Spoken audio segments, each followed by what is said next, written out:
तो हमें के हार का चाहे तो कुछ सपना था वो जन्म में साइकिल चला हाथ जब फटफटी चला की सपना था नहीं हां एक दो हाथ फटफटी लेकर चल सपना वो तो वो लोग को जाता चट्टान निकल के कहां तक हुआ बस भोलेनाथ के पास ओ के बेटा राम ही ते बनाही धुरफुया कोला भोकरा अरे छत्तीसगढ़ के छोकरी तो छत्तीसगढ़ के छोकरी कौन है कौशल्या मैया प्रेम से बोल कौशल्या मैया की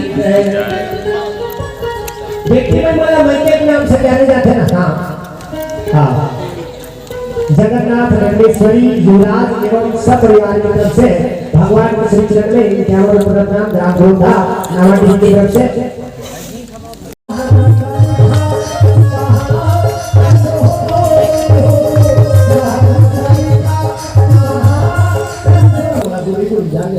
हमारा काम है जब लेके क्या है टोकरी मार के तीन भाग